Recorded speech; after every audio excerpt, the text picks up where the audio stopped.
How y'all doing? I will start by introducing myself. My name is Rob. I will only give my first name. I almost didn't want to even do this because every time I talk about this, I start thinking about it and I have to relive it over again. This was a traumatic event in my life. It changed everything for me. The way I think, the way I behave when I'm out in the woods, and most importantly, it taught me that just because you haven't experienced something before doesn't mean it isn't real. I have a newfound faith in God because of this. I met evil. In order for evil to exist, good has to also exist. Just as there is light, there must be dark. Well, I'm sweating already, so let's get this over with as quickly as possible. This happened about 7 years ago. It was early fall. I recall the leaves had fallen already, and it wasn't very cold yet. It had to be right before or right after Halloween. I've loved horses since I was a small child. My dad was a showman. He had a horse named Cloud that he took to many, many horse shows. This horse was beautiful. Don't ask me why Dad named him Cloud, because he was jet black. He was a huge horse, very intelligent too. My dad's office was completely filled with trophies that he had won along with Cloud. He loved that horse like his own children. Growing up watching him and learning all I could, it was only natural that I followed in his footsteps. Going back to the year this all happened, I had my own prize stallion. His name was Jasper, and like Cloud, he was a jet black American saddlebred. He was my pride and joy. He loved the fall, and so did I. So when the leaves hit the ground, me and Jasper hit the trails off the back of my farm, which looped for miles into the mountains. We loved to take evening rides through those trails. One afternoon, just like many before, I went to the stables and he was waiting for me, raring to go. I saddled him up, checked him over, gave him a few pats, and off we went. I was at peace out there on the back of my best friend. We both were. We understood each other. You know those once-in-a-lifetime bonds you get with a specific animal? For some people, it may be a dog or a cat. With me, it was this horse. We just bonded from day one. Anyway, we were making our way through the trails and had started looping back around to head back home. The trails were one big loop. At the halfway mark was a small pond, which was there where I would stop and let Jasper get him a drink of water and rest for a bit. We would hang out there for a while. I would soak up the beauty of nature, the birds, the beautiful fall colors of the mountains, and the crisp, cool autumn air. It was getting late in the fall. It gets dark pretty early, so I got saddled up and we began our journey back home. We come to a point in the trail where the trees open up just a little. Off each side of the trail was 2 clearings. I would usually turkey hunt here in the spring. My property was infested with coyotes as well. I never really paid them no mind. They never really caused me any harm. We had started through the section where the fields were on both sides, and I noticed it was really quiet, and I got a weird kinda eerie feeling. All of a sudden, I hear a pack of coyotes in the field to my right start yipping and barking and howling. They were going crazy. Jasper was getting uneasy, and I was doing my best to keep him calm. He didn't like our situation, and frankly, neither did I. There was a huge pack, and they were way too close for comfort, to be honest. I always carried an old Colt 45 revolver on my hip for exactly this kind of scenario. They were getting closer and closer, so I decided it's time to move along. I pulled my Colt just in case they tried to come after Jasper. I was way more worried about him than myself. This trail is really tight, and if he got spooked, he could easily hurt himself. I got him somewhat calm, but I could tell he was still a bit uneasy. It was getting very close to dark, and I didn't have any sort of light. It was getting a little hard to see in these trees, so I encouraged him to pick up the pace. We made it past the clearings, and the trail gets even tighter right before it leads out into the southwest end of my pasture and back home. All of a sudden, out of nowhere, some coyotes run right up on us, and Jasper panicked. He reared up onto his hind legs, trying to stomp or kick these nasty things. As he did this, he hit a giant tree limb and fell motionless to the ground, slinging me off in the process. I got the wind knocked out of me, but I got up pretty quick to make sure the coyotes wasn't attacking him. To my surprise, they were long gone, and Jasper wasn't moving. My heart dropped to my toes when I noticed he wasn't breathing. I ran over to check on him. He was dead before he even hit the ground. He had broken his neck when he hit the limb. I immediately began to cry. There would never be a horse like him, never again. I got my phone out and called my brother to come and bring the front end loader to get him out of these woods.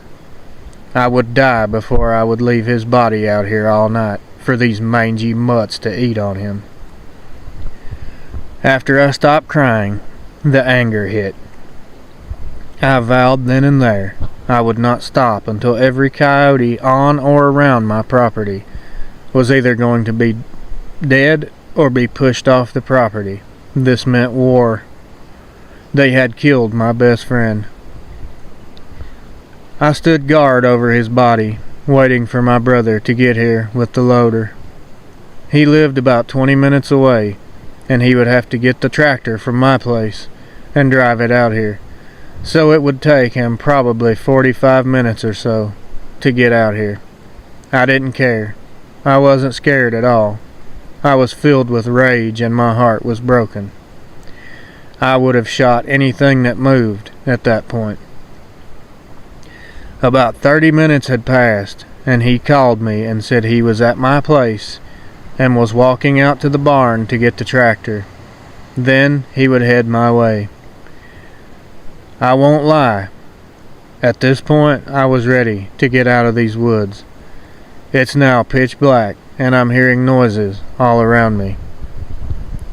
It gets quiet again. I tense up and think to myself, perfect. They came back.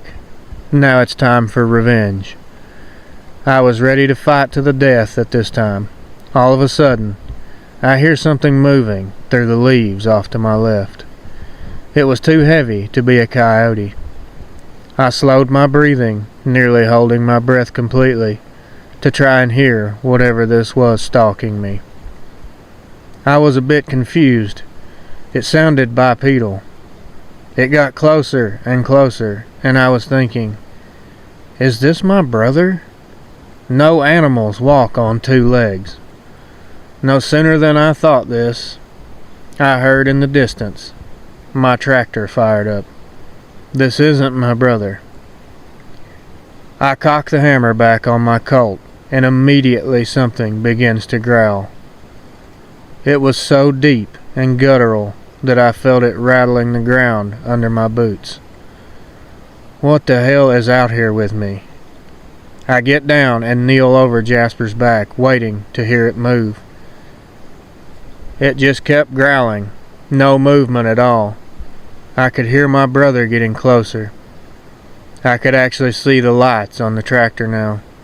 But this thing wasn't scared at all. It continued to growl, and now it was circling me from left to right. I kept squinting my eyes, straining, trying to get a glimpse of whatever this is so I could put a hole in it. My eyes were adjusting a bit to the dark, and I could make out a tree here and there. That was about all. It gets directly behind me and stops moving, and the growling stops. I repositioned myself and aimed my Colt in the direction I heard it last. It was so quiet that I could hear my heartbeat in my ears. Nothing. Not a sound. It wasn't moving, and neither was I. My brother is coming up the trail behind me. I see the lights dancing from one tree to another. I look closer and see what looks like 2 eyes staring at me. Those can't be eyes. They're way too high off the ground to be eyes. They were the size of pool balls and a real dark yellow color. As my brother gets close, the lights sweep across the area where I can see eyes. For about 2 seconds, I get a glimpse of what those eyes belong to. I have no idea what I'm looking at, but I knew it was evil. I just felt pure evil radiating off this abomination. It was 100% black as the night in color. If it wasn't 8 feet tall, I was blind. It had the head of a timber wolf. Its head wouldn't fit in a full-size bathtub. Its body was massive, big-barreled chest tapering to a slim waist and long, skinny legs. Its hands were massive, too. Really long, skinny fingers. My brain was naming this thing, but I was refusing it. The word kept ringing in my ear, but I couldn't accept it. But there it was, staring at me with those soulless yellow eyes. This was a werewolf. I feel like a lunatic saying that out loud, but that's what it was. The lights swept off the creature for a second, then swept back, and it was just gone. I was looking all around me, panicking. Nothing could move that fast. Nothing. But it was gone. My brother finally pulled up.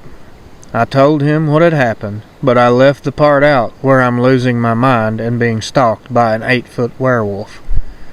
I was going to keep that horror story to myself until I figure out what's going on here. We get Jasper loaded into the bucket. I tell my brother, it's just too late to bury him tonight. We need to take him back to the stables for the night and bury him in the morning. We stood outside the barn talking for a while. I explained in detail what had happened and told him how I was going to kill every coyote I see. He said he understood I was in pain and that I needed to go inside and get some sleep. I agreed, and we said our goodbyes, and he headed home. He would be back at 8 a.m. to help me bury my friend.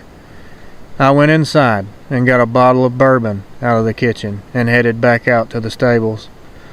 I sit on the ground next to Jasper and just stared at him for a while, taking giant gulps of whiskey. In my mind, I couldn't help but think how this all happened. Was it my fault? Could I have done anything to change this? Why didn't I just stay home today and he would still be alive? I was pretty drunk at this point, and I was talking to my dead horse. I was not doing well mentally, which should be understandable. At some point, I had apparently passed out and was woke up by my brother kicking my boot. He said, "Did you sleep out here, man?" He saw the empty bottle and just shook his head and told me to get up. We owed Jasper a proper burial. My head was pounding. I got to my feet and stared into his cold, dead eyes. I felt tears welling up again, but held them back. Then anger came again. Good, I'll use that anger to kill these mutts. I decided it would only be fitting to bury my old friend out on the trails near his drinking pond. He loved it out there. I remembered the thing I had saw the night before. but I was hungover and my thoughts were a bit distorted. I was beginning to wonder if it was a nightmare. I tried to push it out of my mind for now. My brother agreed. That would probably be the best place to lay him to rest. So I got on the loader, and he jumped in the side-by-side, and we headed through the trails to the pond. I picked out a spot big enough to bury him. It was perfect. He would have been happy, I'm sure. I hope so, anyway. We dug a huge hole. He was a hoss of a horse. We didn't have much choice. I wanted it to be pretty deep so them coyotes couldn't dig him up. Hours later, we got him buried and covered up. My brother, the night before, had made a wooden cross and carved Jasper's name into it. I thanked him and fought back tears when he handed it to me. I stuck it in the grave and stood silent for a bit, remembering the joy that Jasper had brought to my life. We had been best buds for many years, about 10 if my math was right. I said my goodbyes and we headed home. I was seriously dehydrated from the whiskey and my head was about to explode.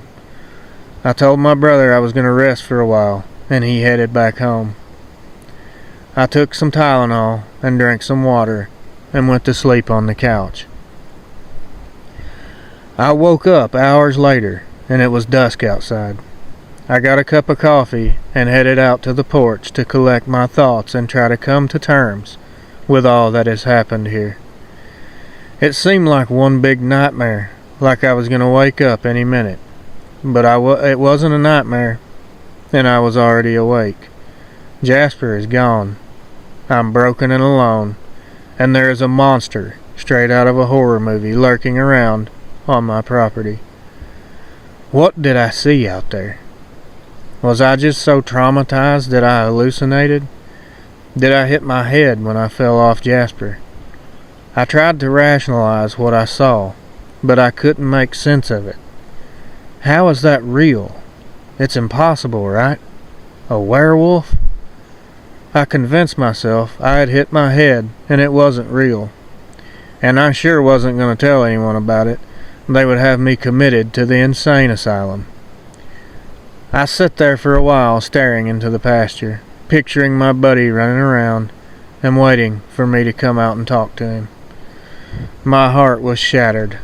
All of a sudden, way back in the woods, towards the back of the property, where I had just buried Jasper, I heard coyotes pipe up and start going berserk. I have never heard anything like it before that, and never heard it again after. I stood up and thought, I have to get out there. They are trying to dig him up, and I won't allow it. I grabbed my flashlight, my Colt 45, and a .30-30 Winchester rifle, and put a handful of shells in my front jacket pocket. I called my brother and told him what was going on, and he needed to get here and help me take some of these mutts out. He made me promise to wait until he got there and to not go out alone. I told him I would, and I meant what I said. About 20 minutes after I hung up, I hear the absolute loudest howl I have ever heard in my life. I mean rattle your entire body. What the hell? As soon as the howl erupted, it lasted for a good 20 seconds. Then, silence. No howls. That had to come from the creature I saw. The coyotes had stopped yipping. Not a sound from them at this point. And what happened next? I don't know what I was thinking. I was blinded by grief and anger, craving revenge, or just plain stupid. I'm gonna go with the latter. I could just picture in my mind that thing out there chewing on my horse. I saw red, and got on the side-by-side and floored it, heading in that direction. About halfway there, my phone rings. It's my brother, and he is not happy. He yells at me and tells me I need to turn around and come get him.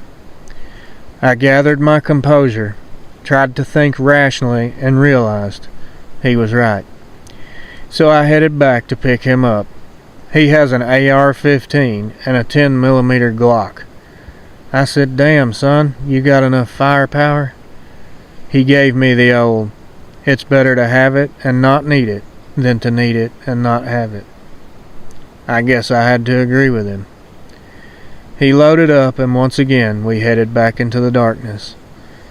We got about 100 yards from the pond, and I stopped and tell him we need to go the rest of the way on foot and hopefully catch them in the act and get some revenge on as many as we can.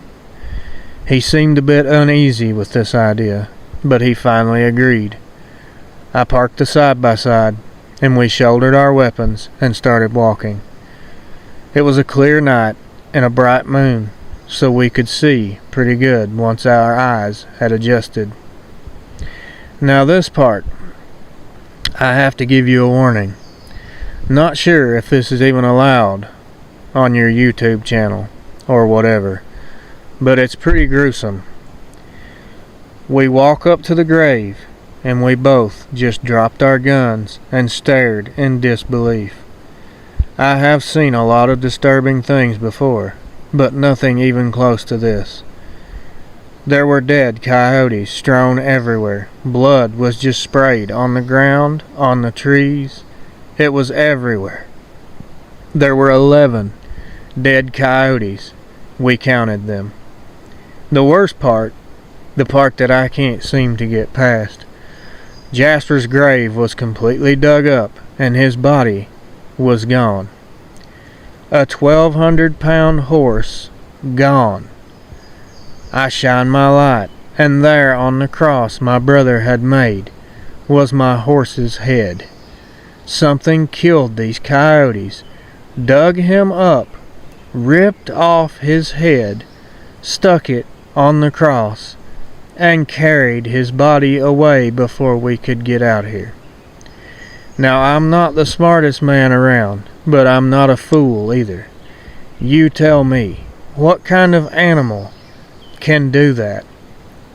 I'll wait. At the sight of this, I was in complete shock.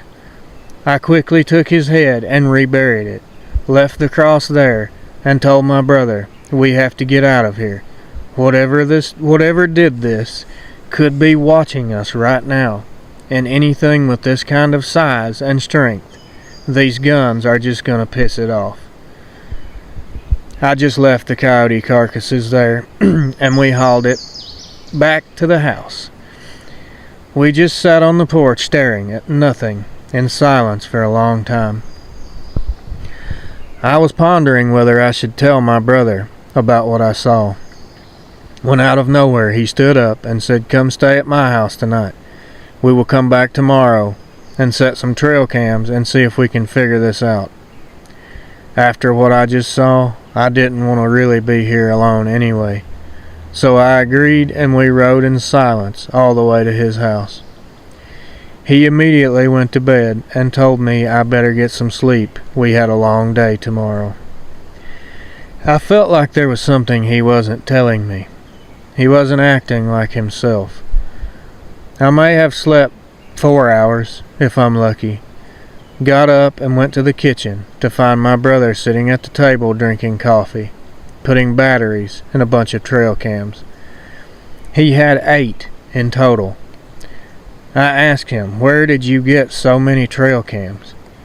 He told me 4 was his, and the other 4 was his neighbor's.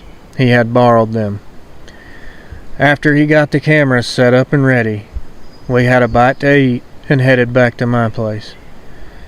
We get out of the truck and start walking up to the porch. My brother was in front of me, and he suddenly stopped and audibly gasped and said, "What in the hell?"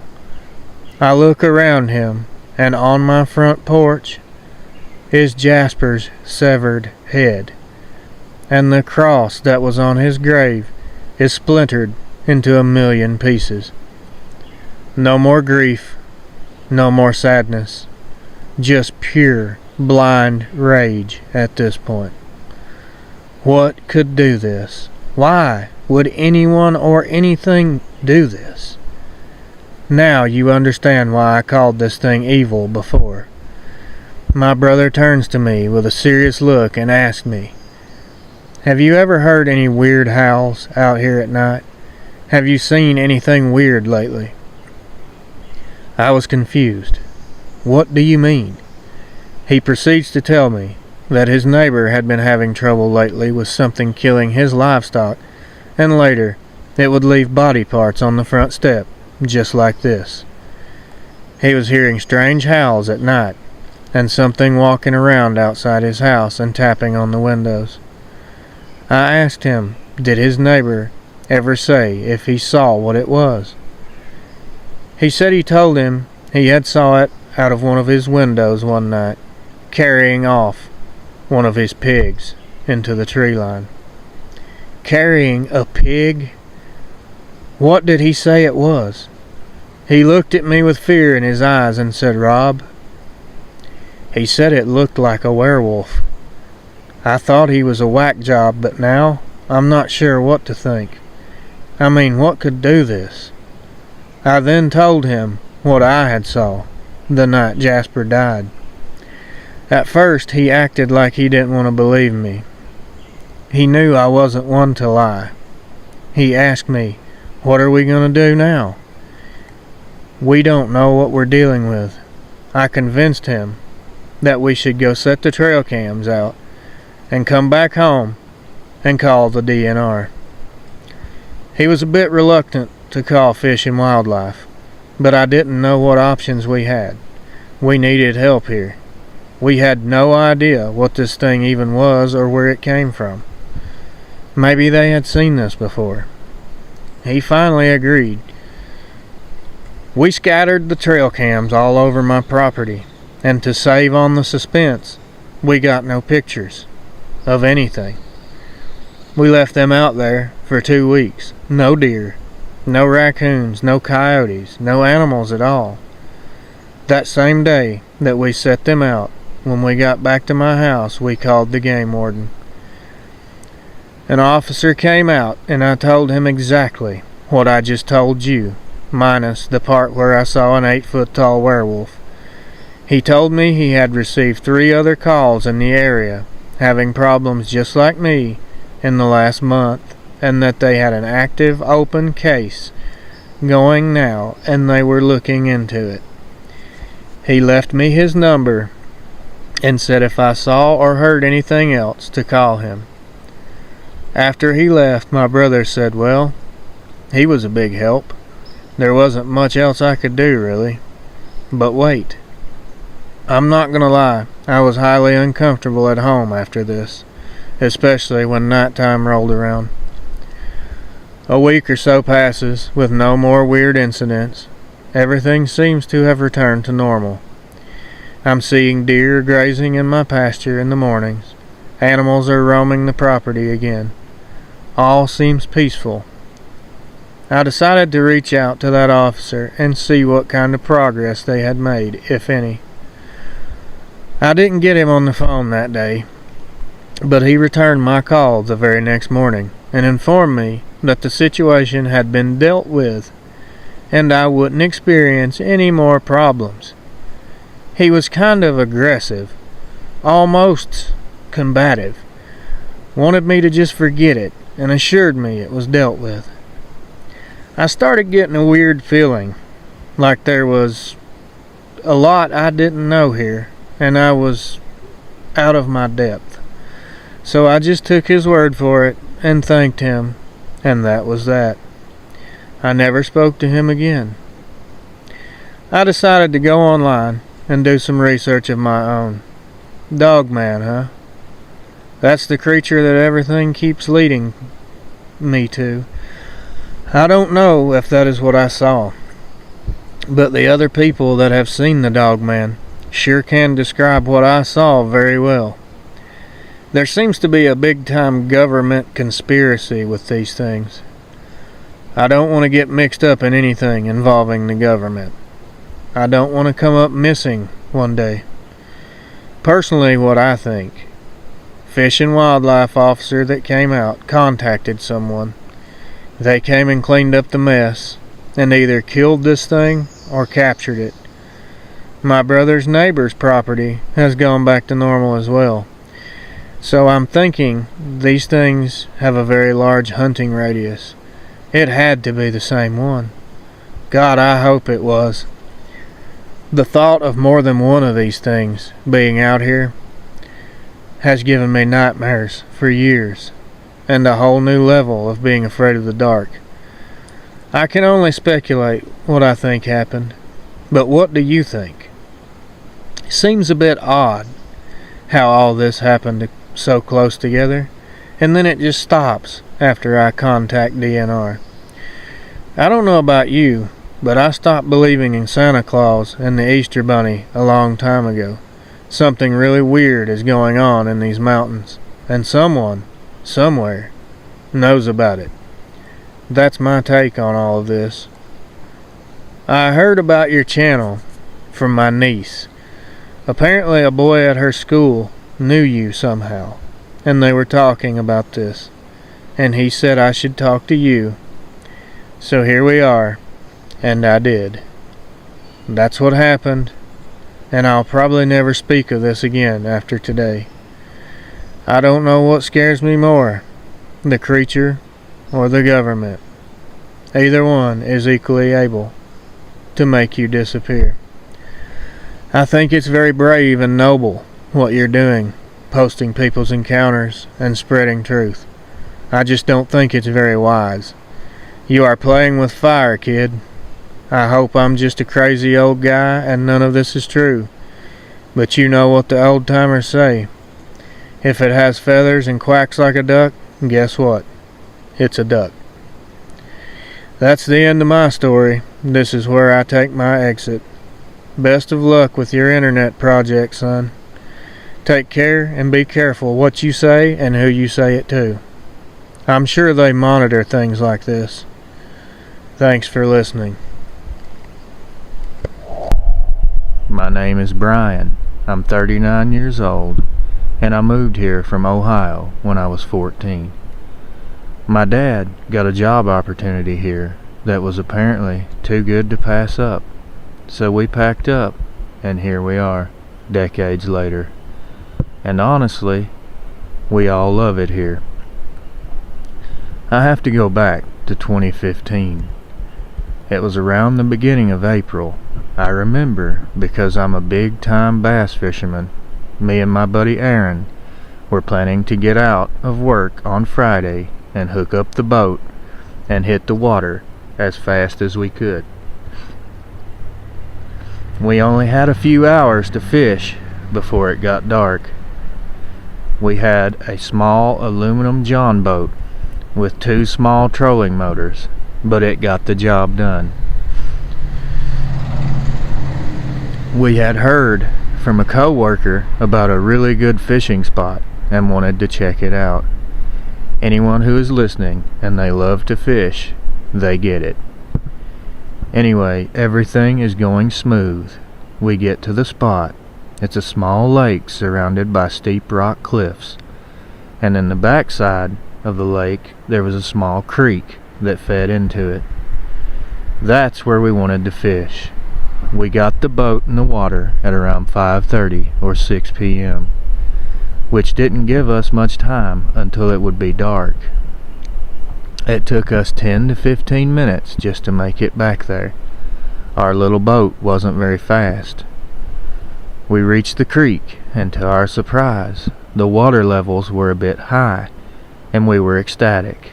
This meant with a small boat, we can actually travel up the creek where other bigger boats can't get. We head up this creek, and it's completely covered on both sides by thick woods.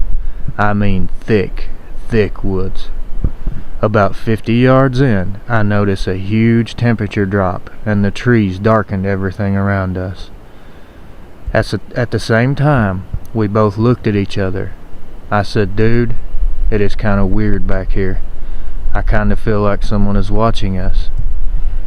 He just laughed and called me a few unsavory names and laughed at me for a while. I continued to feel very uncomfortable, but I didn't bring it up again because he was still making jokes from the first time I mentioned it. We caught a few bass, nothing big. We were way up this creek, I guess around 100 to 150 yards from the lake at this point. I told him we should probably head back towards the ramp because I didn't want to have to get the boat out of the water in the dark. He told me it wasn't that close to dark yet. He assumed the trees and foliage cover made it look darker than it really was. Of course, he was wrong, and it was going to be dark by the time we got out. I had already stopped fishing and was packing up my tackle and rods while he made a few final casts. You know the old fisherman's just one more cast routine. Yeah, he's a professional at that one. He finally gives up and starts packing up his stuff as well. It's pretty dark at this point, and I begin to feel very uncomfortable again, and I notice it is way too quiet. He starts acting weird and not talking very much. I ask him several times, "What's up?" Finally, after the third or fourth time I asked, he looked at me and said, "I know what you meant before about feeling like something is watching us." I laughed and said, "Okay, man, that joke is getting old." The look on his face was one of seriousness. He wasn't joking. This made me twice as uncomfortable because now he has all but confirmed that my feelings of unease were justified.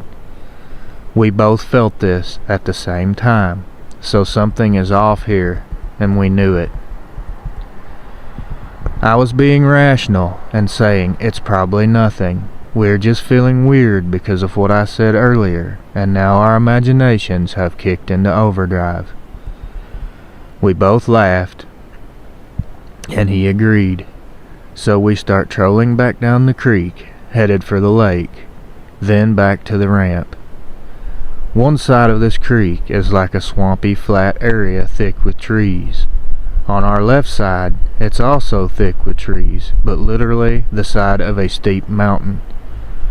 We got about halfway back to the lake, and out of nowhere, I hear something huge barreling down the hill to our left, breaking trees as it's headed our way. I just tense up. That's all I had time to do, because seconds after we heard it coming, a giant boulder the size of a kitchen table hits the water right in front of our boat. So close, we literally got wet from the splash. We immediately start yelling because at the top of that hill is a hiking trail that is very seldomly used. We thought a person was on the trail and messing with us, but that was a dangerous prank. If it had hit our boat, it could have killed us both. Despite our yells and colorful language, no response. Complete silence. That uneasy feeling I had before intensifies, and my entire body feels cold and tingly, like someone drained my blood and replaced it with ice water. I felt a chill run down my spine, and the hairs on my neck stood on end. I didn't have to tell him it was time to go. He felt it the same as I did. Something was here, and we had worn out our welcome, apparently. We made it maybe 30 to 40 yards closer when things got a lot worse. We heard something coming down the hill again to our left. We both froze solid. It wasn't a boulder this time. It was footsteps. Something walking straight down the hill right for us. It sounded heavy and also like it was 2 legs, not 4. We both carry handguns, and it was definitely time to get them out. It was pretty dark at this point, and we both knew, as steep as that hill is, there is no way that is a person. Just no way a human could walk on that. We had a pretty powerful spotlight on the boat, and even though we had a feeling that whatever this was, it definitely knew we were here, we agreed to have our guns ready just in case. And as soon as this thing comes out in the open on the creek bank, we would light it up with the spotlight and see what was stalking us. Looking back on this now, maybe we should have just kept going as fast as we could back to the lake. But you know what they say, hindsight is 20/20. And this all happened very fast. Our decision-making skills were for sure a bit impaired from being terrified. We got down low on the boat and waited. It was completely dark in the creek now, and we could see the lake with the last bit of light left reflecting off the water. We listened to this thing walk slowly down the hill, relentless, with purpose, no stopping or pausing, just a steady pace right at us. It was close now, very close. Right before it came out of the trees, it suddenly stopped. We were hit with an overwhelming smell of wet dog mixed with roadkill. I could hear it breathing, huge, deep breaths, with a low guttural growling sound when it exhaled. At this point, we are absolutely losing our minds with fear. But we had a plan. We had our guns. We are going to hit the spotlight when this thing walks out and see what exactly we are dealing with. We sit in silence and listen to that disgusting breathing, for it seemed like forever, but realistically, it was probably only a few minutes. When without any warning, on our right in the swampy area, we hear the most unearthly guttural growl I've ever heard. I can hear it still to this very day. I'm sweating just telling you this now. It's like I'm reliving it in a way. We turned quickly to see what was making this horrible sound. We hit the light in a fit of panic in the direction of the growl. There was nothing. That's when we were reminded of the noises back to our left. I turned, and without thinking at all, I shined the light on the creek bank, and there, what we saw, I can't really believe it was real. But there it was, right in front of us, no more than 20 yards away from our boat. It was jet black. It stood out, even in the dark. Its fur was even darker than the night itself. It had to be 7.5 to 8 feet tall, standing on 2 legs. Massive wolf head, but the body was almost human-shaped apart from the legs and arms. The legs were bent back the wrong way, like a dog's legs would be if it stood up. The arms seemed way too long for its body. It had huge hands with long skinny fingers. This thing's claws looked like Edward Scissorhands. They were massive and jagged. Its eyes were reflecting the light, but they weren't like a normal animal eye shine. They were a deep yellow, almost gold color. This thing's chest was huge, solid muscle. It looked like it could lift our boat out of the water with us still in it. It just stared at us, kinda swaying from side to side, its chest rising and falling from taking huge breaths. We had completely forgot about the growl we heard from the swamp, until a loud scream broke the silence from the trees. I jumped and nearly dropped my gun and the light into the water. The scream was not of this earth. It sounded like what you would imagine a demon would sound. It was like a bear roaring, mixed with a woman being murdered. I just got chills all over just remembering that scream.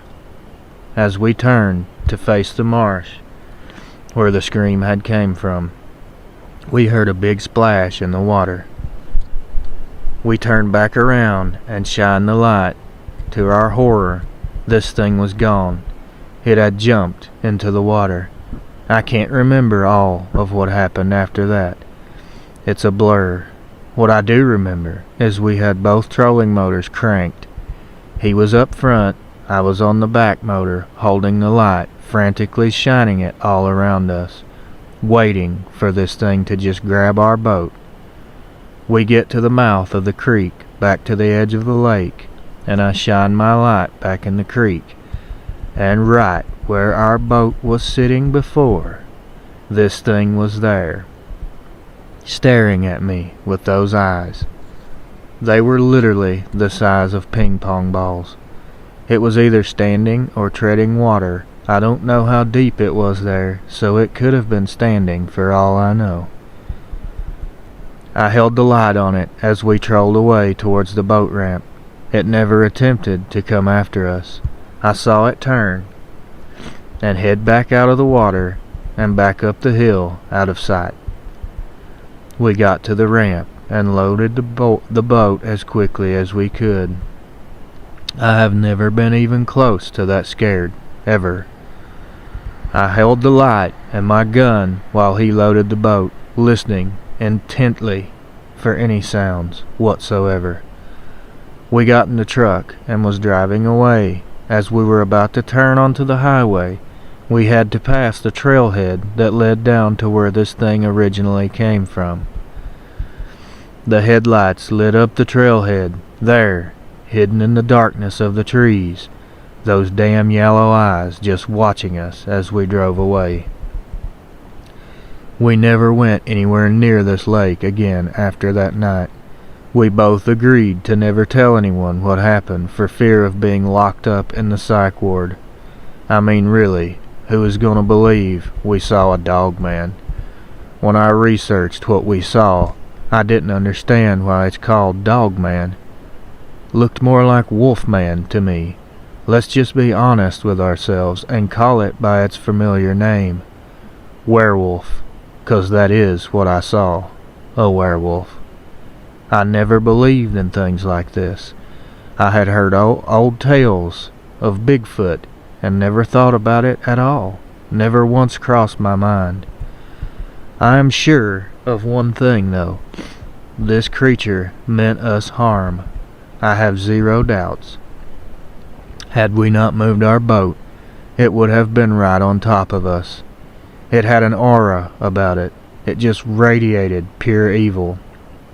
This thing had to literally crawl out of hell itself. Please be careful out in the woods. Never go out alone, and always carry some sort of protection, at least bear mace.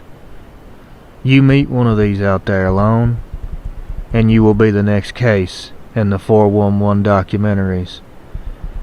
Well, that's my encounter. I tried to get Aaron to come meet with you. He said he don't want to talk about it. He just wants to forget it happened and move on with his life. I can't blame him. I didn't want to do this either at first, but I'm glad I did. I feel a bit better knowing that you believe me. It lightens the load, you could say. If the folks listening takes anything away from this, let it be caution. Just be careful. There are things out there, unexplainable things that your brain doesn't know how to register when you see it. It's not supposed to be real, but I'm afraid it's very real and very dangerous. Thanks for taking the time to listen. God bless you all. Hello, Real Adventures. I recently found your channel and the way you record your videos outside in the woods. I love it, bro. Keep them coming. I had my own encounter back when I was 13, which was in 1997. Just call me C, and this takes place in southern Kentucky. That's all on names and locations. I don't want someone to hear this, recognize me, and have me put into a straitjacket. I've only told my dad what happened, and in typical dad fashion, surprise, surprise, he didn't believe me.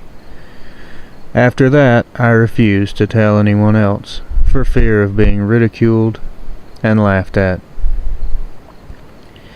Back in 1997, my whole family were moving into a new house. Our old house was 30 miles outside of town. No neighbors, endless woods, mountain streams, and snakes everywhere. I was for sure raised country. I spent most of my time walking up and down the creeks, catching bass and bluegill. I still love to fish today. I have 2 older brothers. They were way older, so we never really spent much time together. They were always off with their friends. I didn't mind being alone, really.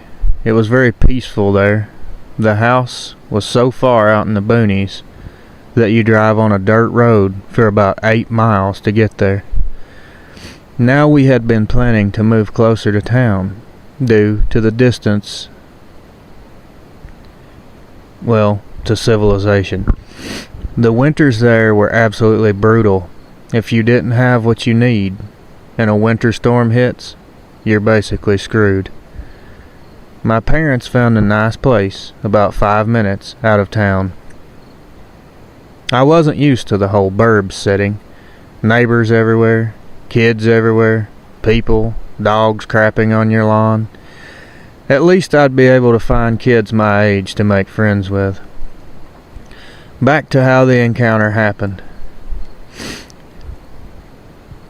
At our old house, we never really experienced anything weird at all. And we lived there since I was born, so more than 13 years. We were in the process of moving, so one day I would ride my old bus to our old house, and some days my parents would be at the new house and I would have to change buses from school. Make sense? I hope so. I'm not a very good storyteller. Anyway, one morning I got confused and thought I was supposed to go to our old house.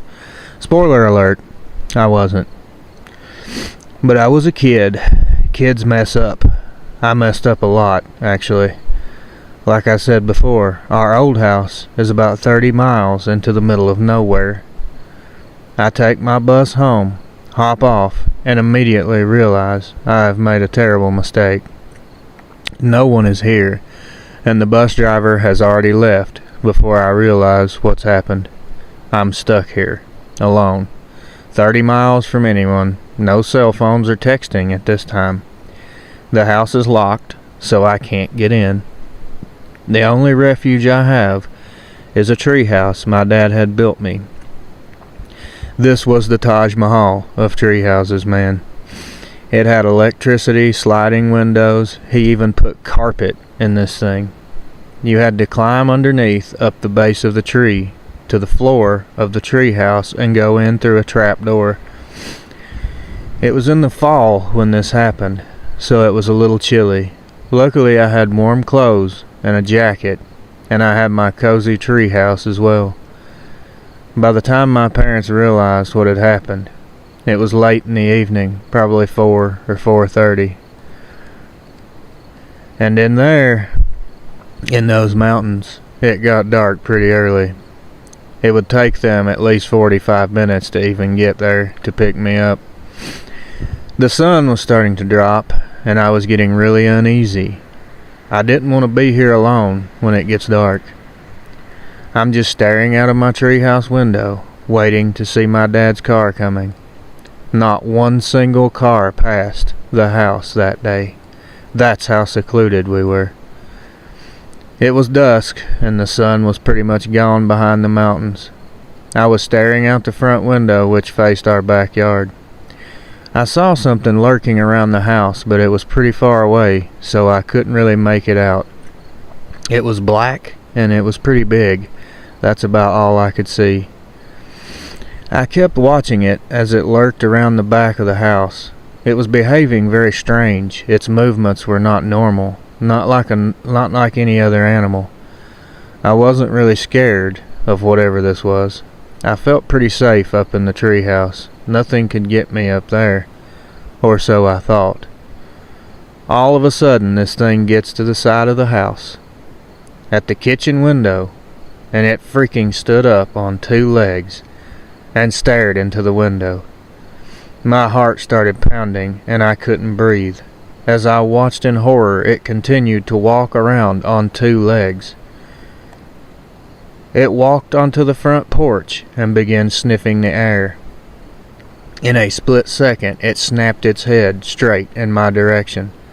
I dropped to the floor like I was on fire, praying that it didn't see me. I had no clue what it was, but I was terrified. I didn't know fear like this existed. I just laid on the floor, waiting, listening. I locked the bolt lock on the trap door so no one could open it from the outside.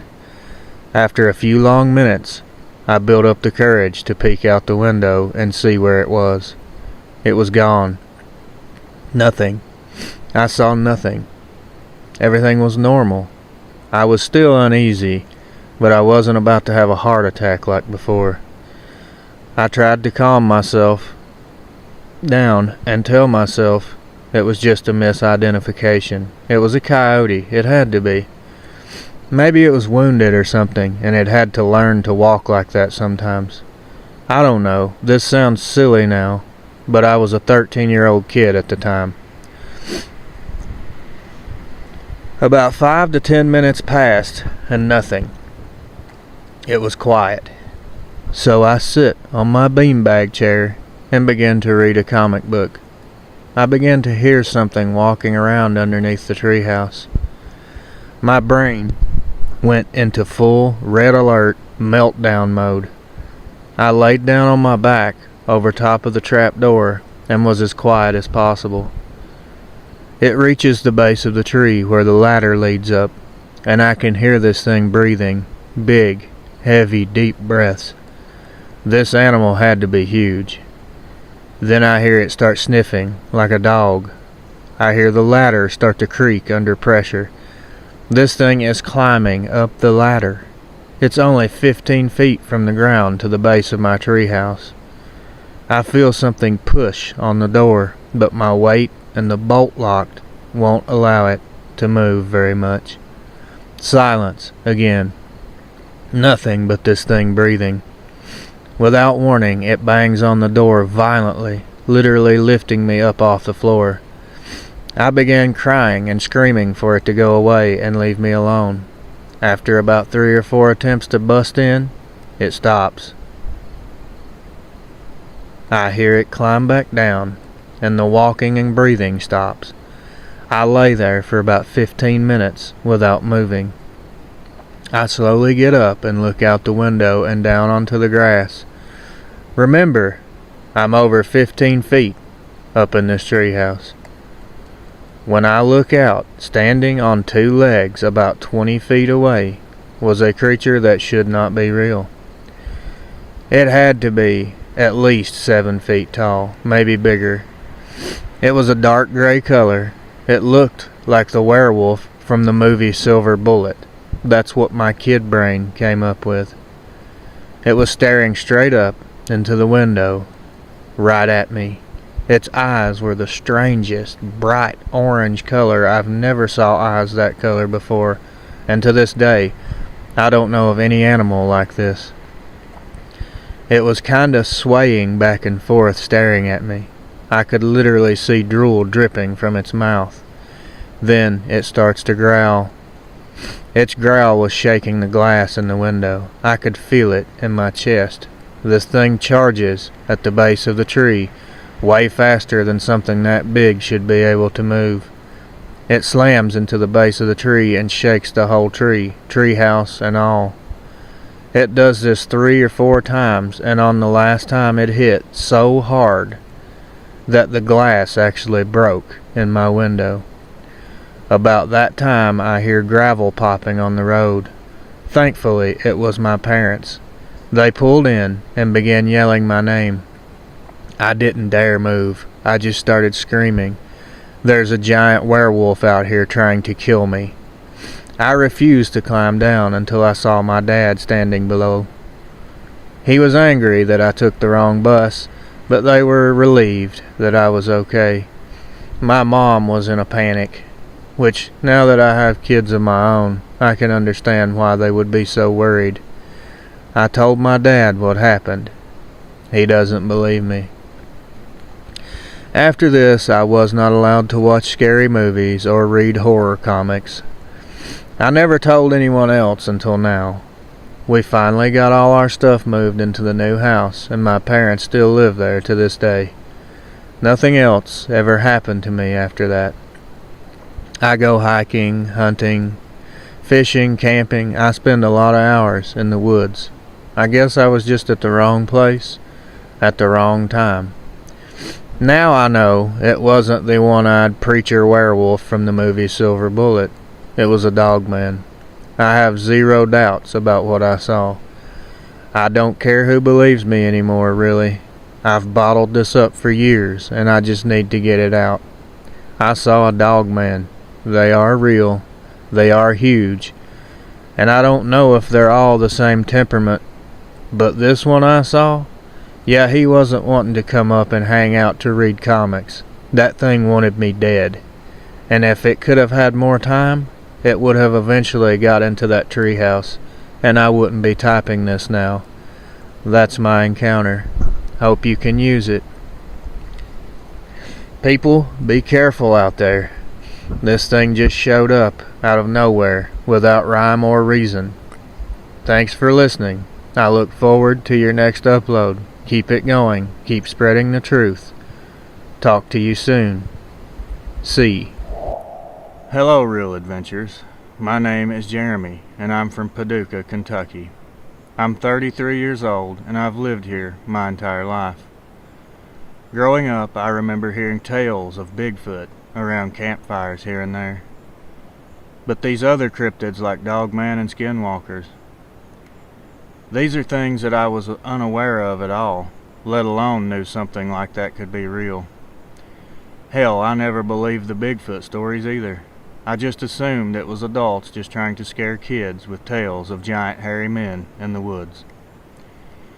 I've come to find out in recent years that I, in fact, know nothing of what could be real. This has totally messed up my mind and destroyed my perception of reality. Let's go back to 2014, the summer that changed everything for me. I have always loved to fish, since I was probably 6 or 7 years old. Never got into hunting, really, or any other outdoor activities. Fishing was, and always will be, my thing.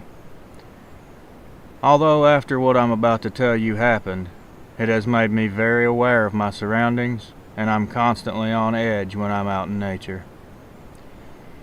It was early summer 2014. Me, my girlfriend at the time, my sister, and my brother-in-law. I'm not going to use their names. They would actually be really angry if they knew I was even telling this story here on your channel. Anyways, my girlfriend's uncle owned a farm with 3 ponds and a cabin out in the woods. We had got permission to spend a couple nights out there in the cabin, and I had full permission to fish all of the ponds. I was more excited about that than anything else at the time. He said he had some huge bass in these ponds, some close to double digits in weight. It was a Saturday morning, and we were getting our stuff packed and ready for our 2-day getaway. The cabin had running water, electricity. I mean, this was going to be quite the setup. It was about a 35 or 40 minute drive to his house. Then we would have to load up his side-by-side and take about a 20-minute ride out to the cabin. It was very secluded and absolutely beautiful. This place was perfect. On the way in, we passed 2 of the ponds, and the water was like glass. Not a breath of wind. The 3rd pond was down through a field about 100 yards or so, and down over a hill kinda tucked down in a valley. Her uncle had told me that the biggest fish are in that pond, the more secluded one. I wasn't concerned about going there alone at all. Like I said before, this kind of stuff never crossed my mind, ever. I just never believed it, and I hate to admit it, but I used to laugh at people for telling stories like this. We made it to the cabin, got our stuff unloaded and packed away. None of the others liked to fish and wanted no part in it. So, I would be on my own today, which was totally fine with me. Most times I prefer to fish alone. It's more peaceful that way, in my opinion. We sat around for a couple hours talking and laughing, having a great time. My girlfriend knew I was just waiting impatiently to get to that pond, so she finally said, "Just go fish. I know you're dying to go, just go. But be back before it gets dark. I don't like it when you are out there alone at night. It worries me." I assured her I would be back before it got dark and not to worry. I'm a big boy. I'll be fine. Getting the green light, I got my tackle bag, 3 fishing rods, and I was gone with one thought in my mind: giant bass. It was around 5 or 5:30 when I left. I was planning on getting there a few hours before dark so I could get the evening bite. For those unaware of bass fishing, they bite early in the morning and in the evening right before dark. Those are the prime times to catch them. It took me probably 20 or 30 minutes to make it to the pond. It was well worth the walk. It was perfect. On 3 sides of the pond it bordered a thick forest. The way my fish brain works goes as follows. I don't want to fish on this open bank. That's where everyone else fishes. I want to bushback my way through this thick woods to the back side of the pond where no one else is willing to go. That's where the big ones are hiding. It was going to take a while to get back there, and it wouldn't be easy. But I just had this gut feeling it would be worth it. I gathered my stuff, and for the next 20 minutes, I did a few Spider-Man tricks, hacked and chopped my way through, and arrived to the back side of the pond. At this point, when I'm facing the pond, behind me and on all sides was thick forest.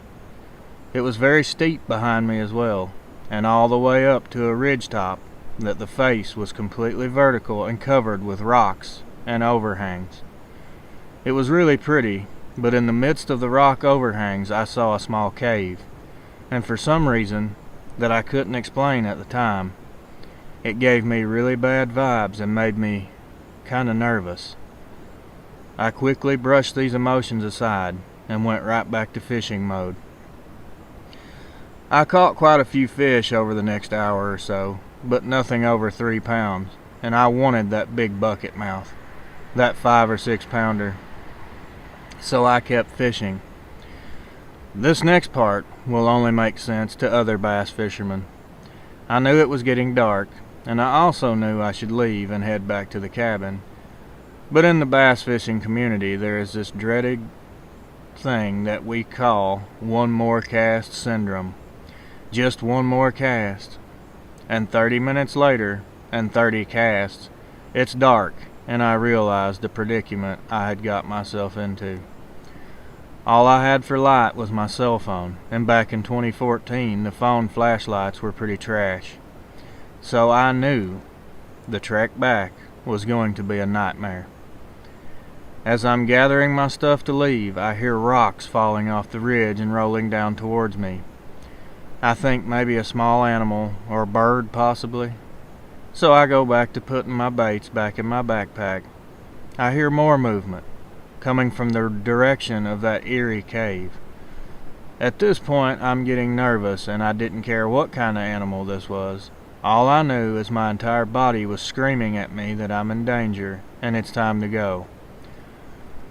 So I start cutting back through the trees the way I had originally came, and I hear something that I can't deny and literally terrifies me still to this day. From the area around that cave, I hear my girlfriend's voice, as plain as day, call my name. I freeze, and instinctively I call back out to her and ask, "How did you get up there, and what on earth are you doing?" I got an immediate response that said, "I'm stuck. Can you come help me? I was looking for you and got stuck up here." This time I noticed the voice didn't sound right. It sounded like a recording of her voice, and in some spots the voice broke up and was kind of crackly. My entire body was covered in goosebumps and I was terrified. First off, the voice wasn't normal, and second, my girlfriend would never be out here looking for me. The girls would have sent my brother-in-law if they sent anyone. He was an experienced hunter and an expert tracker, so I knew this was definitely wrong. I start making my way out a lot faster now, when this thing, whatever it was, starts calling out my name even louder, and the voice was even more unnatural now. I don't stop at all. I know it's not her. I didn't know, and still don't know what it was. All I knew for certain, it was not my girlfriend. I get about halfway around the pond through the trees and stop to listen for movement. It's pitch black at this point, and I can't hear or see anything outside my rinky-dink phone light. I stand in silence for maybe 20 seconds, then all of a sudden, I hear something very large start coming down the ridge, running full speed straight for me. The direction it's heading, it's going to cut me off at the corner of the pond, and I'll run straight into it.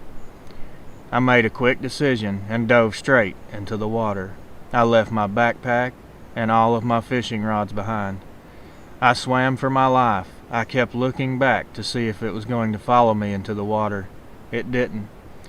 I made it to the other side and crawled onto the bank and just lay there trying to catch my breath. My arms and legs were like jello. I was cooked. I was listening for any sound or movement. I heard nothing. I got a second wind and got to my feet, and I stared into the darkness at the other side of the pond where I just came from. And I swear on a stack of Bibles, I see a set of blood-red eyes swaying left to right, staring right at me. They had to be 8 to 9 feet off the ground. I just stare in disbelief, rubbing my eyes and telling myself that this isn't real. It's a prank or something. It wasn't a prank. This thing begins to move to my right, through the trees in the direction I had went earlier to get back there. I knew it was making its way around the pond, right for me. I turned and began to run for my life. Behind me, I can hear this thing screaming my name, but the voice was completely different. I can't really explain it. It was raspy. It was empty. It was just wrong. It was yelling, "Jeremy, come back. Help me. Please don't leave me." I never looked back. I make it to the cabin and bust through the door, slam and lock it behind me. I tell them something is chasing me and we need to get out of here right now. They are all three sitting around a table playing cards, and when my girlfriend sees my face, she screams. I didn't realize how horrifying I looked. I was soaked, covered in mud, and my face was covered in blood from cuts I had got from tree limbs slapping my face. I was missing a shoe and hadn't even realized it. I was so scared. My brother-in-law and my sister thought I had taken some sort of drugs and insisted I just go to sleep. My girlfriend knew better. I don't do drugs. I never have. And I would have never left all my fishing stuff out there unless something bad had happened. I had thousands of dollars in those rods and reels, not to mention the backpack full of lures. I sat in a chair facing out the front window for hours, waiting for this thing to come. I never saw or heard it again, and I'm honestly thankful for that fact. I stayed awake until daylight and forced them to take me back to my car so I could leave. I was not staying there another minute, especially not another night. They finally agreed we would all just leave. My brother-in-law had went down that morning and got all my fishing stuff and brought it back. I would have left it there before I would have went back. I told them all exactly what had happened. My sister believes that I saw something. My brother-in-law laughs at me and says someone pranked me or I was making it up. But my girlfriend, she knew better. She was the only one that believed me. Sadly, we broke up a year or so after that. I see her from time to time, but what happened to me out there, none of us even mention it. In fact, I try to pretend it didn't happen, but that doesn't help with the constant nightmares. I always have the same dream. My feet get stuck in the mud on the bank of that pond, and this thing is coming straight for me with those giant red eyes calling my name into the darkness.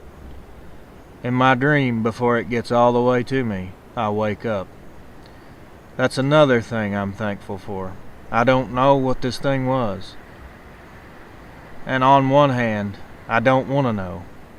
After I tell you this, I probably will never speak of it again. Every time I start thinking about this, the nightmares get worse, and I start seeing things moving through the trees out of the corner of my eye. As strange as it sounds, I feel like talking and thinking about it kinda gives it power, or maybe draws it closer to me. So that's it. I'm done telling this story, and for the last time, most likely. I know it's not Dogman, but is it for sure something? It's for sure something unnatural. Can Dogman mimic voices? What was that thing? Does anyone have any ideas? If so, put them in the comments and I'll read them. Thanks for taking time to read this. Everyone be safe and be aware of your surroundings at all times. Jeremy. If you are reading this, first of all, thanks for taking the time to narrate my story. My name is Anthony, and I'm 26. I live in a small town in eastern Kentucky, and when I say small, it's really small. Population, 2,300 people. Yeah, that small. I work for a Yamaha dealer on the outskirts of town. It's about the only business around here. But being as we are deep in the Appalachian Mountains, riding dirt bikes and four-wheelers is really one of the few ways to pass the time and have some fun around here. I have two older brothers. Let's just call them C and J. I'm not going to give much personal information, as I'm sure you understand. If by chance someone I know hears this, they will know who I am for sure. I don't even care anymore, really. I just need to tell this story to someone. And Real Adventures, just so happens I stumbled across one of your shorts, and here we are. No offense, but I was willing to do this because your channel isn't that big. Ouch. So I thought the chances of someone I know hearing this is pretty low. Salt in the wound, huh? Okay. Please don't take offense. I mean no disrespect. I know your channel is fairly new. Back to the story. This was the summer of 2020. I was stuck at home because the thing we can't speak of was spreading among my small community, and yep, everything was shut down. I live way outside of town, literally in the middle of nowhere. I mean, so far back that the back road leading to my house isn't even paved. It's just gravel. My two older brothers live within miles of me, and we all grew up riding dirt bikes, so of course, as adults, we still sling some mud here and there. I was sitting around very bored, as you all can relate, I'm sure, and decided to go for a ride on my bike. I called my brothers to see if they wanted to hit the trails. They were both just as bored as I was, so we agreed to meet up in about an hour and take off. We had a general meeting spot about 5 miles from my house. There was a creek you have to cross to get to my house, and we always met up at the bridge that crosses this particular creek. We talked for a few minutes, and of course trashed on each other a bit, and bragged about who had the better, faster bike. Men will be men, I guess. You know what they say. You can take the boy out of the country, but you can't take the country out of the boy. Yeah, I know, it's corny, but also true. We headed out into the woods, And since riding off-road was basically a religion around here, there was miles upon miles of man-made trails all through these mountains. Just pick a trail, hit the throttle, and you're gone. We headed out about 3:30 in the afternoon.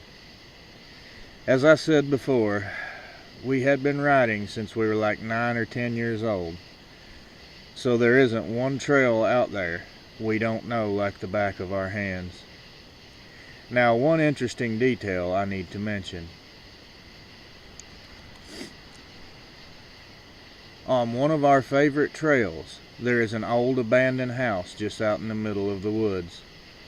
I know, serious Blair Witch vibes, right? And to make it even worse, there is also an old family cemetery next to it. The story goes, back in the early 1900s, a husband and wife lived there. The husband was an alleged alcoholic and apparently liked to get a little physical with his wife and kids at times. Apparently, what I've been told, one night he was wasted and their newborn baby was crying in the crib and wouldn't stop. So he flipped out and unalived the baby, and then turned and unalived his wife and both of their other children. He then proceeded to go into the front yard. He put a rope in a big old oak tree, and well, let's just say he wasn't making a rope swing, if you catch my drift. I don't know how true all this is, but I know for sure people avoid this place at all costs, especially at night. Now let's be clear, I don't believe in ghosts or demons, but if a place was ever haunted, it would for sure be that house. Everyone in the immediate area tells the story of the house being extremely haunted. A lot of people have claimed to see small children playing in the front yard, just to disappear right before their very eyes. The creepiest story I've heard personally was a couple guys out there on their ATVs at night, and they actually saw a black shape hanging from the tree in the front of the house. They turned on their headlights. When the light hit the shape, they swear that a man was hanging and staring at them with a oddly shaped pale face with black empty eye sockets. I mean, come on. Even if you don't believe in that stuff, stories like that will definitely make you very uneasy when you get near this place. Now that I've gave some local lore about the place we were riding, let's get to how this nightmare unfolded. The trail that led to this house we had named Snake Ridge. I'll give you 3 guesses why it's called Snake Ridge. If you guess there are a lot of snakes, bingo, you nailed it. So not only ghosts and demons, you gotta worry about getting bit by a venomous snake as well. Anyone looking to book a weekend getaway? We headed up Snake Ridge, like I said before, around 3:30 in the afternoon. The trail was around 2, maybe 2.5 hours to get from one end to the other, so it would be getting dark on our way back out. We had headlights on our bikes, so no big deal. We ride at night all the time. On the way in, we just had a typical ride. Some hill climbs, a few wheelies, a few jumps, a few crashes as well, as to be expected. We reached the old house and we all pinned our bikes and jetted by as quick as possible. We didn't think it was real, but also didn't want to chance it either. We reached the end of the trail and started back home. It was around 6 p.m. at this time. We had messed around trying to climb some hills on the way in, so it was a little later than we had planned originally. As we approach the house again, my oldest brother stops and shuts off his bike. Before I even shut mine off, I knew he was going to say something stupid. He had a brilliant plan. Before we leave, all 3 of us, one at a time, should ride our bikes into the front yard and shut them off under the old oak tree and wait in the dark, in silence, and see what happens. Both those two idiots were down to do this. I was not. I protested and was very adamant about not wanting to do this. They, of course, gave me a pretty hard time about it, like older siblings usually do. So after a few insults and nasty names later, we decided we would do it, but all of us together. We started the bikes and slowly headed for the house. As soon as we rounded the bend and my light swept across the front of that house, I got the most intense feeling of being watched that I've ever experienced. I kept telling myself it was just me freaking myself out because of all the stories I've heard about this place, so I kept going. You know in a horror movie when someone is doing something really dumb and you're yelling at the TV? Yep, that was us. So stupid. To say I regret letting them talk me into this would be an understatement. We all reached the yard and parked the bikes near the house and shut them off. We began walking to the tree. There was just enough moonlight that you could see well enough to walk around without tripping. That's about it. We sat at the base of the tree and began to look around and listen. Typical nighttime mountain sounds, insects screaming. About 3 or 4 minutes passed, and I was getting more and more uneasy.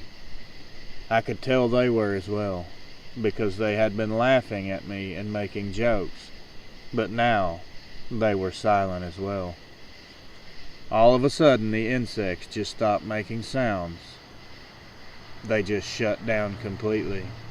Dead silence filled the entire place. We just looked at each other in a slight panic state. I could feel every single hair on my arms and neck standing straight up. What happened next was not what we expected. From somewhere around that house we heard movement. It sounded like whatever it was pretty heavy. It was like someone was walking around in the trees behind the house. At this point, we had had more than enough and agreed it's time to go. As we stood up, I hear this loud metallic bang, and we all froze. Then silence again.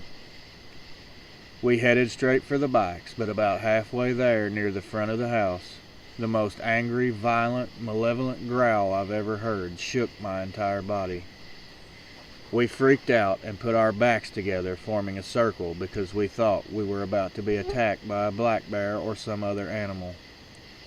The growling not only continued, but it intensified in volume, and also it seemed to be getting more angered by our presence. We kept looking all around to try and see exactly what we were dealing with. I can't really explain what was happening. It was like when you thought the growl was coming from in front of you, it would all of a sudden be behind you. It was everywhere and nowhere at the same time. Does that make sense? I don't know how else to say it. Then, just like the bugs and insects, the growling stopped. We were now terrified and thrown into eerie silence once again. I strained my ears to listen. I could hear a very heavy breathing coming from the house. I was frantically looking all around, but I saw nothing. All of a sudden, my brother tugged at my arm and whispered, "The roof. Look on the roof." When I looked up, my entire world and everything I believed in shattered into a million broken pieces. I saw a dark mass on the roof staring down at us. It was absolutely a giant. It was black.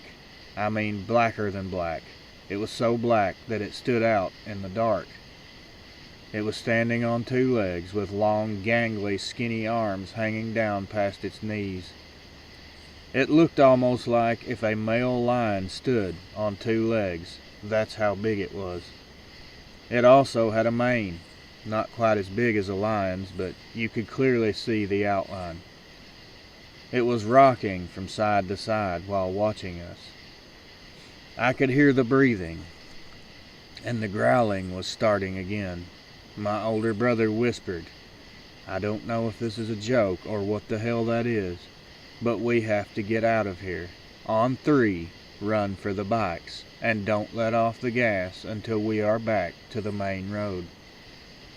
He bent down slowly and picked up a broken branch that was laying in the yard and began to count. 1, 2, and as soon as he said 3, he threw the branch as hard as he could in the other direction. I don't know if this thing took the bait or not. It was all kind of blurry, getting back to the bikes. It's almost like I was so traumatized and scared by what we just saw that my mind shut down completely. All I remember is starting my bike and taking off wide open. I was in the middle. Somehow my oldest brother was behind me. I was being slapped by branches, and my brother in front of me was kicking up mud and rocks from his back tire and hitting my chest and face. After about 2 or 3 minutes of insane full throttle riding, I glanced back to see where my brother was. He was close, but my heart sank to my toes, about 20 yards behind him. I saw that thing chasing behind him on 2 legs, like a damn Olympic track star. There was no light hitting this thing's face, but its eyes were lit up a golden amber color. How is that possible? Someone explain to me what kind of creature on this planet has eyes that self-illuminate like a damn jack-o'-lantern. I screamed, "It's behind you. Go, go, go. Pin it." We were already easily going probably 50 miles per hour through these tight trails in the middle of these woods. If we crash, this thing will have us dead to rights. At one point, I was easily close to 60 miles per hour, and my brother passed me and screamed, "Faster, we have to go," as he went by. I gave my bike all it had. I looked back several more times, but I never saw that thing again. I'm not sure if it just gave up or what. Honestly, though, my opinion, it wanted us out of there. That's the feeling I got, anyway. We were trespassing, and it wanted us gone. I think it could have caught us. Maybe it wasn't hungry. I have no clue what to think anymore. I had no idea what we had even encountered until months later. My brother had been online asking questions. He said we had seen a Dogman. He explained it to me the best he could. To me, it sounds like a werewolf. Why is it called a Dogman? Nothing about that monster said dog or man. We never told anyone about that night, and we never went back to Snake Ridge after that either. Still haven't been back, and probably never will. I have friends that ride out there till this day. I always warn them to stay away from that house. Then they start asking questions about ghosts and cracking jokes at me, so I usually just drop it. Neither one of my brothers know I'm writing you this. I can imagine they probably wouldn't be very happy about it. I'm just sick of carrying this around with me. I need answers. I want answers. What the hell is a Dogman? Where do they come from? Is it supernatural? The thing we saw sure looked real enough to me.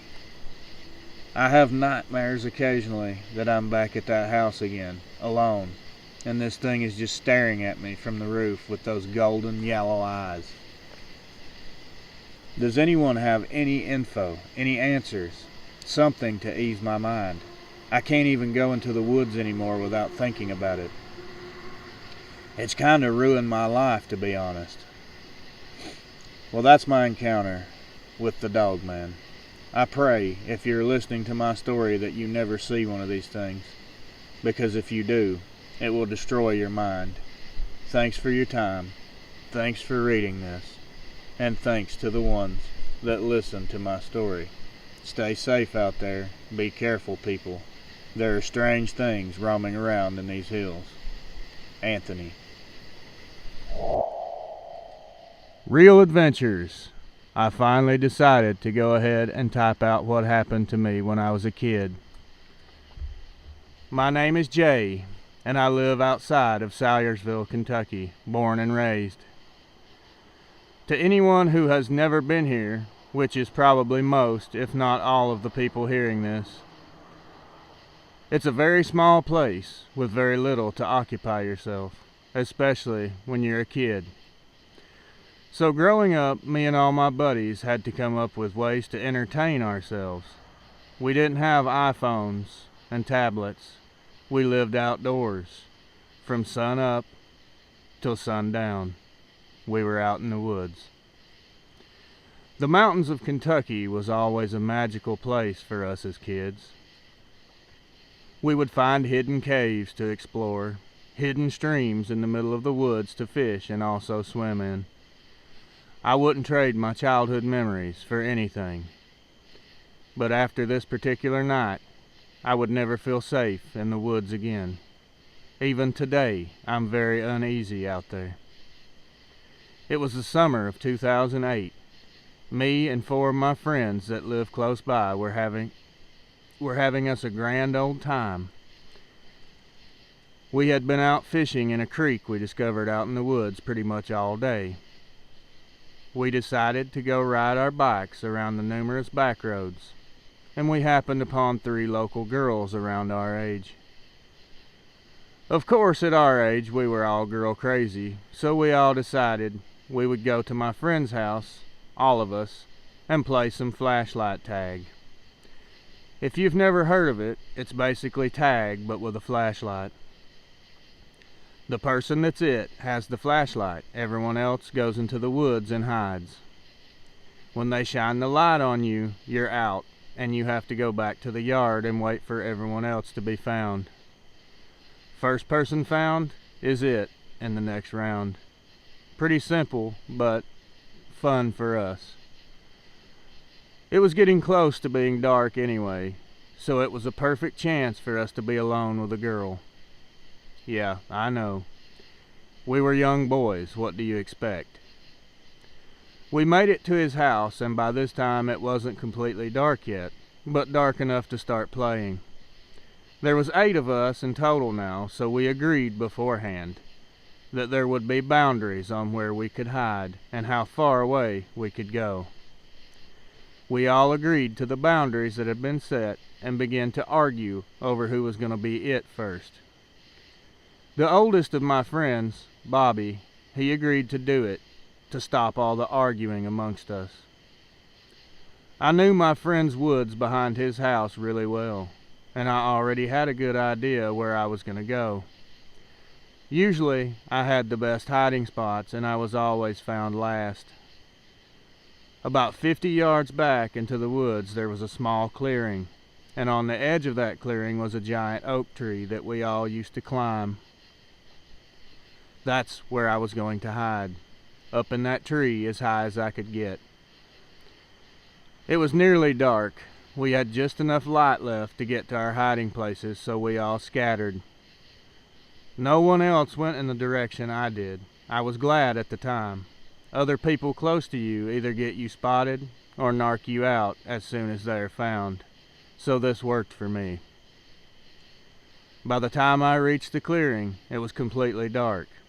I had to walk slowly so I didn't trip and kill myself. I found the tree and began climbing. I reached a limb that was semi-comfortable and sat down.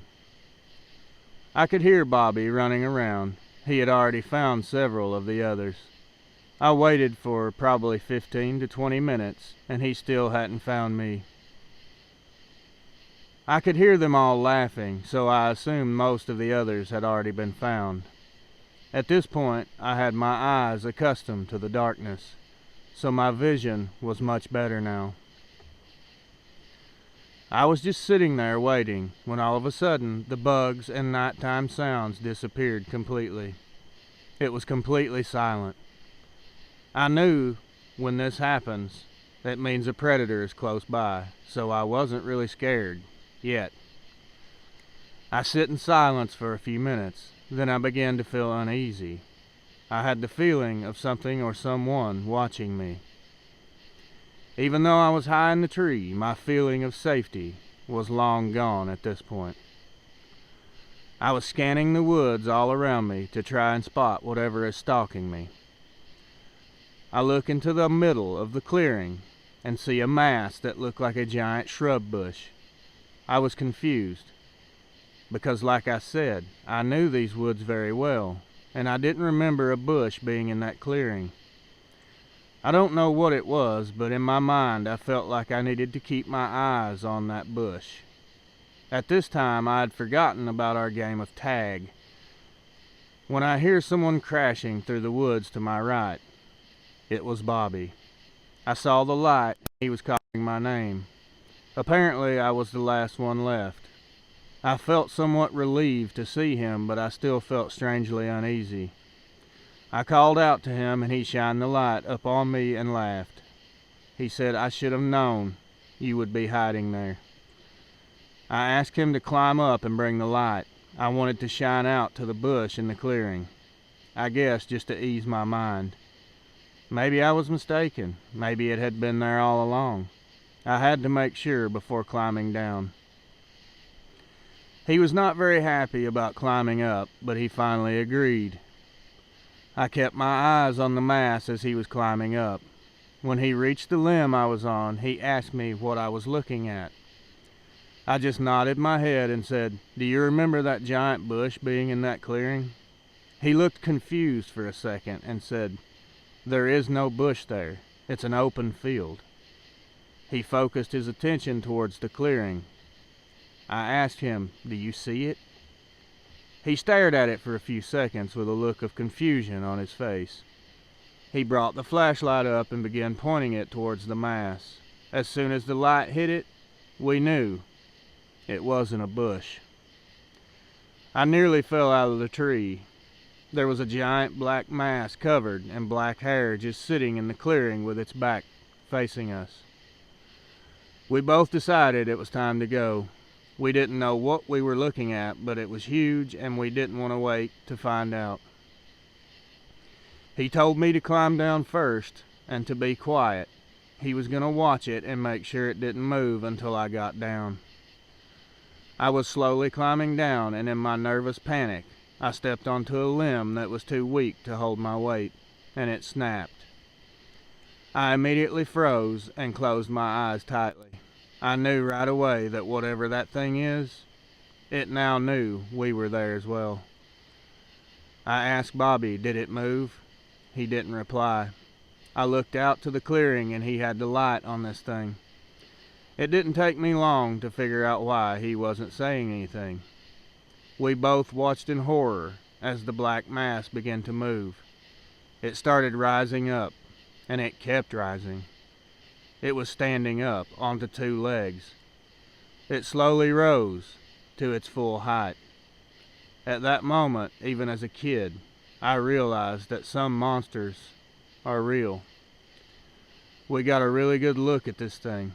I have no way of knowing for sure how tall it really was, but it was way bigger than any man I have ever seen before. My dad was 6'4", and it would have made him look like a small child. Its arms were really long and skinny, hanging down past its thighs. It had big pointy ears standing off the top of its head with tufts of hair jutting out from them. I couldn't move, and Bobby didn't move either. It turned its head first and stared directly at us. Its eyes were huge and gave off a golden reflection in the flashlight. Before it turned its body to face us, it did a weird movement with its legs, and I heard a strange popping sound, kind of like bones cracking and rubbing together. It was moving slow and methodical until that popping sound happened. After that, almost at a superhuman speed, this thing snapped its entire body around to face us in one fluid motion. While staring up at us, it began to let out a low guttural growl. I swear I could feel the entire tree vibrating. It was only about 30 yards away from us, and to our complete horror, it began walking, very slow, with a purpose, straight at us. It was still growling as it moved. I could see its huge hands and claws. It was moving its hands in a very strange manner. It was like it was wiggling its long, nasty fingers to rub them together. My stomach began to hurt, and I wanted to vomit. Bobby yelled and snapped me out of my daze and said, "Climb!" We began climbing for our lives, praying that whatever this thing was, it couldn't reach us. We made it as far as we could get into the tree and began to frantically scan with the light, looking for this monster. We were both freaked out due to the fact that we had lost sight of it. When all of a sudden, our hearts both sank when we shined the light at the base of the tree. It drew our attention. It was scratching on the tree. To this day, I think it was just toying with us. It was almost like this thing got pleasure from scaring us. We locked eyes with it for a few seconds. Then I heard my friend's dad calling our names and headed our way with a flashlight. This thing looked in his direction, then looked back up at us, growled, and squinted its eyes in what looked to be anger or frustration. Then it took off like a rocket back through the clearing and disappeared into the tree line. We nearly killed ourselves trying to quickly climb down. We began to run towards the voice of my friend's dad. We nearly collapsed in front of him. We began to tell him what we just saw. He immediately started laughing at us, saying we saw a bear. No matter how much we pleaded, he didn't believe us. We made our way back to the safety of the house where all of our friends were waiting. Apparently, they had all gotten worried because we were gone so long and went to get an adult to come look for us. We told them what had happened. Of course, they didn't believe us either, and thought we were trying to pull a prank on them. After that, we both decided not to tell anyone else because we didn't want to be made fun of anymore. Now all of us are adults with families of our own, and that horrible night just became a distant memory. We never brought it up again, even to each other. After high school, Bobby moved away to Indianapolis. I never saw him again. A few years ago, I heard that he had crashed his motorcycle and passed away, leaving a wife and 3 kids behind. Now it's only me. Now only I know what really happened that night. Bobby took his side of the story to his grave. In a way, that's why I decided to share this, because I think he would want me to. I've wrestled with this memory my entire life. I can't shake it. Every time I get close to the tree line, I think about it. I think about what's out there. Are there more than one of these things? If there is, God help us all. That was a monster. No other way to describe what we saw. I hope this is helpful. Maybe someone else will hear this and be inclined to come forward. I can honestly say, I feel as though typing this out has eased my burden a bit. Thank you, Real Adventures, for what you are doing, and may the Lord bless you in your future endeavors. Be safe out there, and thanks for letting me unload this. Jay. You can share this encounter on your channel. I just don't want to put any personal info on YouTube. My name is Ryan. I live in central Kentucky, very close to Danville. This was only a few years back, as it took place in 2018. I had just graduated high school, and I always watched these YouTubers that would convert their pickup trucks to custom campers.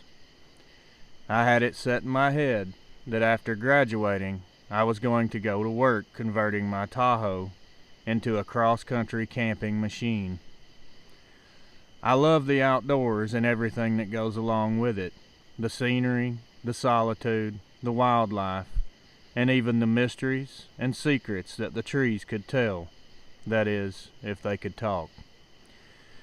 But I was always very uncomfortable sleeping on the ground, protected only by a thin piece of fabric.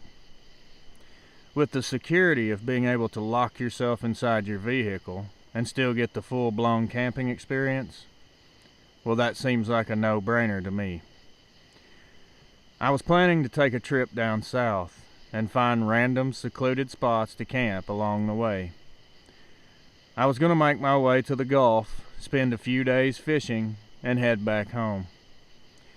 Seemed pretty doable at the time. My dad was very supportive of my plans. My mom, not so much. She was always talking about how she heard stories of people camping in their cars and actually coming up missing, or worse. But I'd already made up my mind I was doing this. It took me and my dad about a week to get my Tahoe ready. I didn't have to do a lot, being it was already a tent on wheels. We removed the back seat and boxed in a small bed, installed some drawers underneath for my cooking supplies and gear, grabbed a couple coolers for my food and my drinks, and a solar panel for charging my phone and MacBook. I was ready for an adventure, but what I wasn't ready for was unfortunately waiting for me in southern Tennessee. I had made up my mind to make my first day exploring and camping around Chattanooga. After a few hours of driving, I made it. It was still pretty early in the evening at this point, so I had some time to explore the sights a bit. The Smoky Mountains and Tennessee in general are beautiful. The air is very refreshing and crisp. It's an awesome place. Chattanooga wasn't very impressive, but outside of there, you can find some pretty awesome scenery.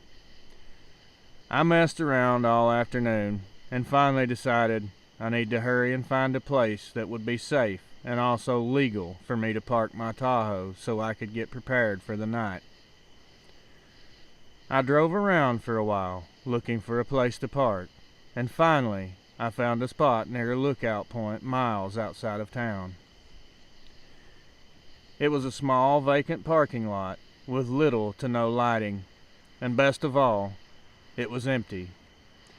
I was nervous at first, as I wasn't for sure if I could legally sleep here. But I was hungry and tired, and just wanted to get some sleep so I could continue south in the morning. My Tahoe is black, so I pulled into the back corner of the lot next to a very thick tree line. I was hoping with the SUV's color that no one driving by would be able to see me. I got settled in, ate some food, covered my windows to deter any creepers from peeking in while I slept. I fell asleep around 10 p.m. and was jolted awake sometime around 1 a.m. by a loud thump outside my car. I was immediately nervous, and all I had was pepper spray and a cheap bushcraft knife. Blacking out the windows is great to keep prying eyes off of you at night, but it's also bad as well when you hear something outside and you can't see out to tell what it is. I sit in silence for about 5 minutes listening. Out of nowhere, I hear someone laugh. Something hit my car, and I hear a car door close. I ripped open the side window cover just to see a couple of teenagers speeding away. I opened the door to see exactly what they hit my car with and to assess any damage. Fortunately, a large Baja Blast from Taco Bell doesn't do a whole lot of damage, but it's hell to clean it off. I was a little angry, but also relieved. That could have been so much worse. My mom had me thinking every sound I hear at night is a murderer. Nope, just a bunch of rowdy teens out being goofballs. I got back inside, covered the window again, and tried to go back to sleep. I finally drifted off after a while. I was jolted awake again around 3:30 a.m. Something literally shook my entire car and rattled me awake. I wasn't really that nervous this time. I just got really pissed off. I thought those teens had came back for round two. I will tell you now, I have never been more wrong in my entire life. I grabbed the pepper spray and was determined to get these morons, teach them a lesson the hard way. I get my hand on the door handle waiting to hear a sound, and I'm going to rip the door open and charge out. Suddenly, I get a very odd smell all around me. It smelled like a really dirty, wet dog. It was so strong, it nearly made me gag. Then I hear the crickets and nighttime sounds outside just suddenly stop. I feel the hair on my arms stand and my blood went cold. I began to hear something walking on the other side of my car, which was directly behind me near the tree line. I sit as still as possible, trying not to make any sound at all. The smell is even stronger now. It smelled like a coyote, kind of, but it was entirely too strong to be a coyote. The eerie silence had me alert and very jumpy. I kept listening to the footsteps and slowly took my hand off the door handle. I had changed my mind about charging out the door at this point. Understandably, of course. Whatever this was, it was walking around my car toward the back, and as it got closer, I could hear very heavy, raspy breathing. I should have listened to my mom. All I could do is just pray and wish I was back home. I was genuinely scared for my life. I had no idea what was out there, or what I should do to get out of this situation. I kept listening and tried to stay quiet. It got to the back of my car and stopped. I could still hear the breathing when all of a sudden, on the back window, I hear tap, tap, tap. It sounded like something metal was tapping on the glass. I felt all of the blood rush out of my face, and I nearly passed out from fear. My keys were up front in the cup holder. My best plan of escape was to jump up front, grab the keys, rip the cover off the windshield, and leave this parking lot, hopefully for good. I was building my nerve slowly. I knew whatever is out there is going to know I'm in here as soon as I make a move or make any sounds. Just as I'm about to jump into the seat and go for the keys, the walking starts again. Now it is moving around to the driver's side, right in front of where I'm sitting. It gets right in front of me and stops again. The breathing. God, I can hear it now. Raspy, rattling, disgusting breathing. I hear it start sniffing the air. Then out of nowhere, growling. The deepest, most sinister growl I've ever experienced. And as if it couldn't get any worse for me, whatever is out there begins pulling on the door handle frantically, trying to open the door. This broke me completely. I had to move now, or face whatever this is with a cheap knife and pepper spray. The odds were not in my favor. I climbed into the front seat, grabbing the keys all at the same time. I started the vehicle and put it in drive. I still couldn't see anything as my windshield was still covered. I reach up and rip the cover off. And there, 5 feet in front of my car, I finally saw what was trying to get in. My headlights completely lit this thing up, so I saw everything in full HD.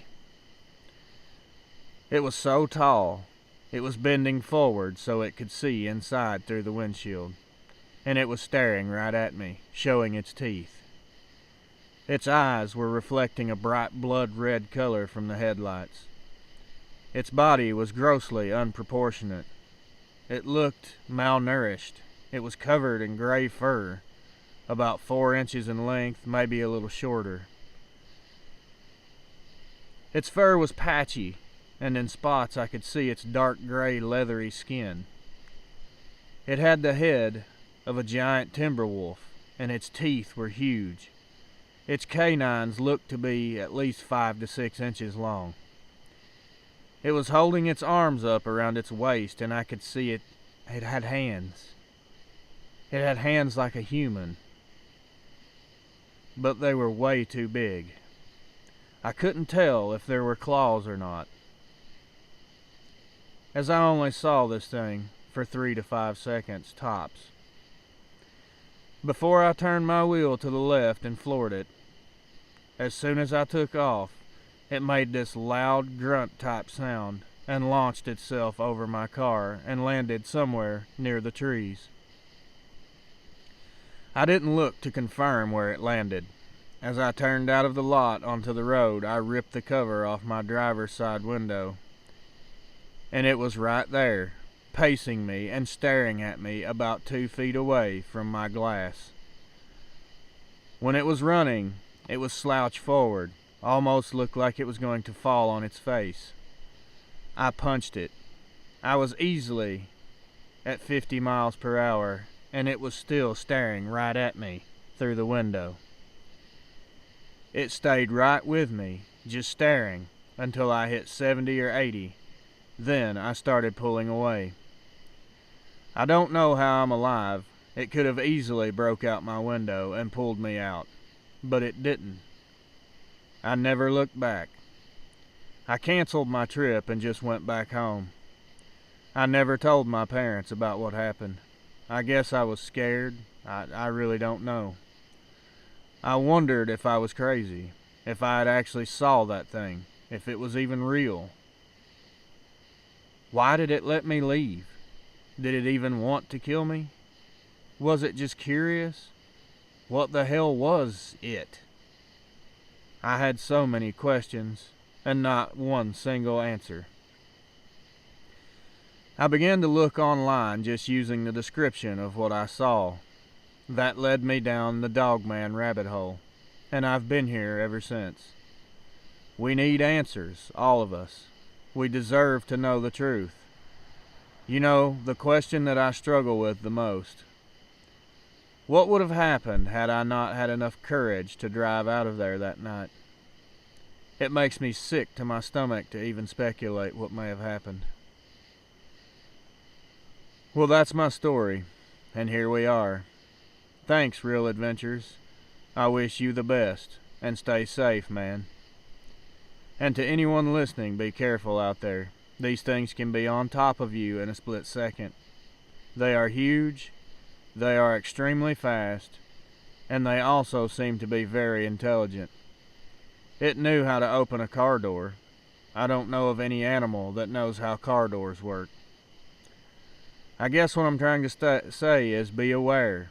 Always be aware of your surroundings. Again, I appreciate your time. Keep in touch. Ryan. I'm going to start off by thanking my fellow officers for protecting and serving their cities and communities. It's tough out there. I know. I was out there for 20 years. I retired as a lieutenant.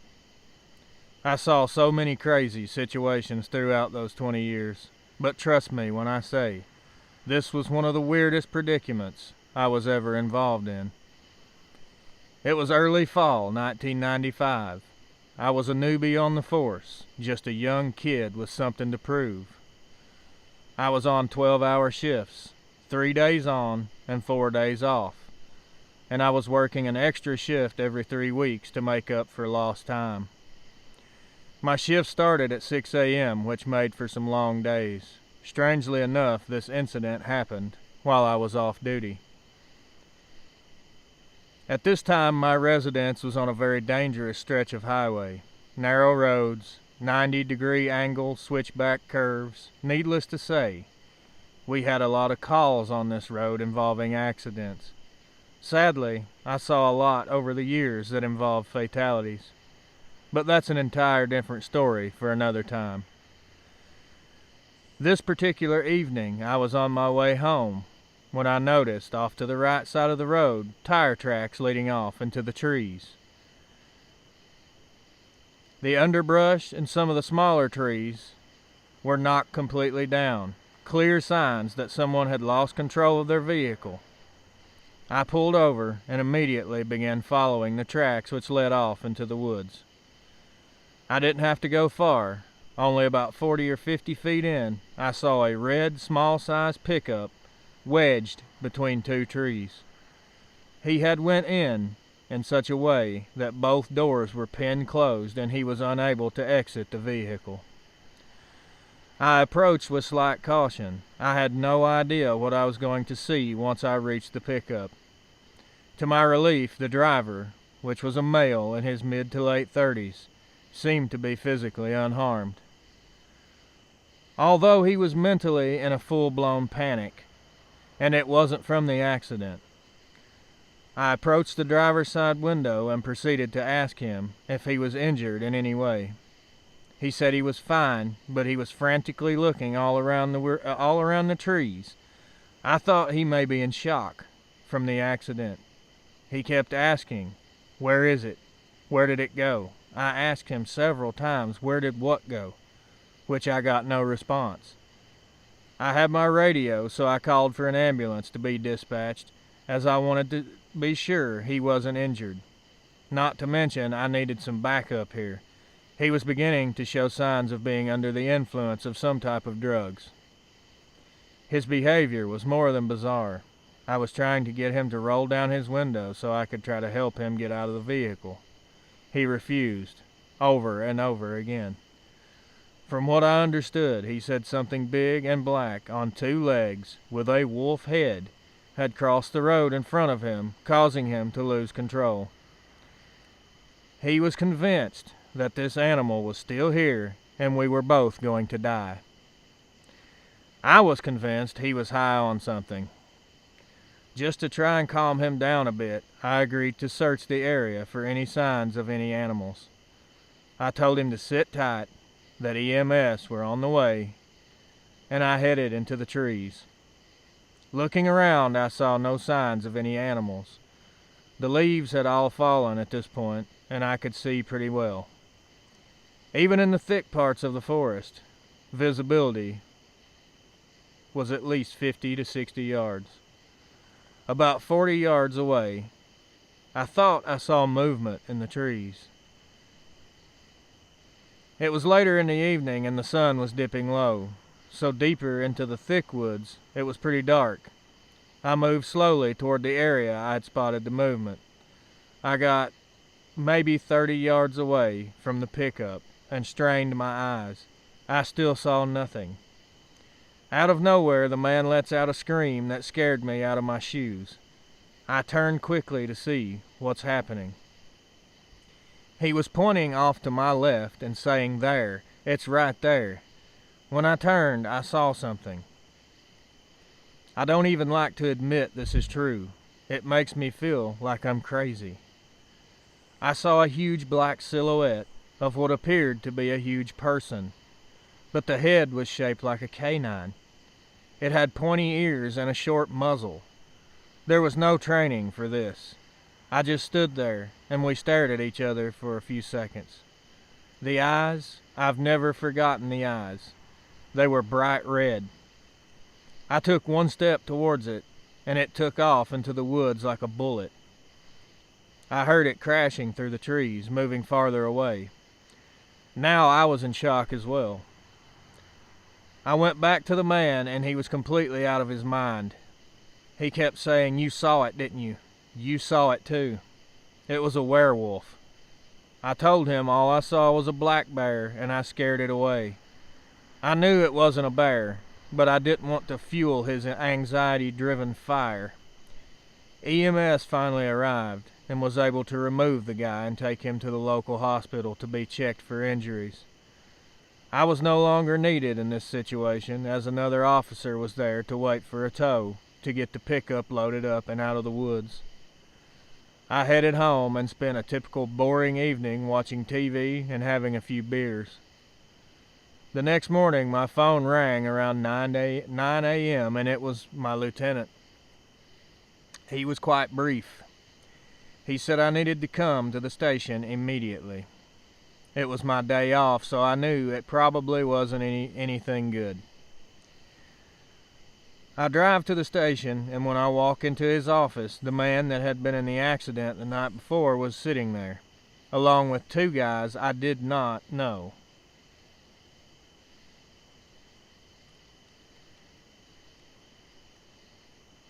They were dressed in regular civilian clothes, but they had credentials from an agency I am not comfortable naming. You may be able to guess, and if not, it really doesn't matter. They're all very vindictive. Just pick one. They began asking me questions about the day before, the accident. Did I see it happen? Just random questions that seemed very strange and irrelevant at this time. I told them how everything happened except for the strange animal I had got a brief glimpse of.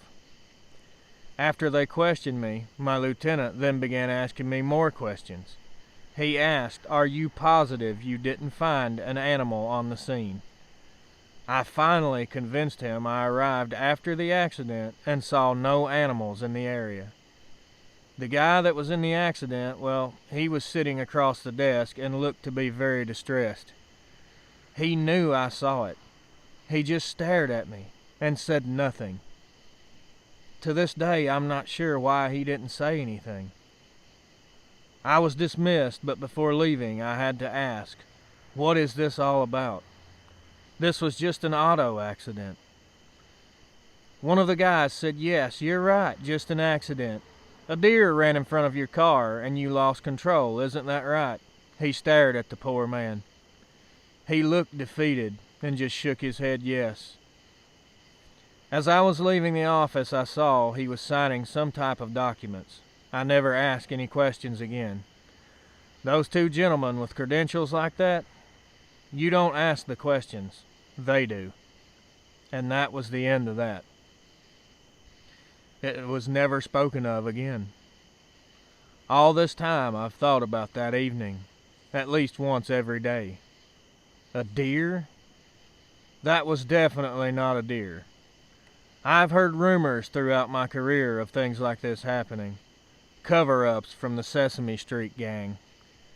Well, I described to you what I saw. What I can't tell you is what it is, nor why it's being hidden from the public eye.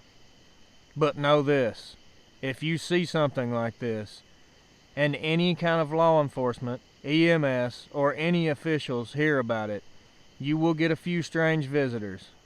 I've witnessed this happen more than a few times. I was just unlucky in 1995 and found myself at the wrong place at the wrong time. I've often wondered what would have happened had I not found that poor guy stuck in his pickup. It makes me shiver thinking about it, what it may have done to him.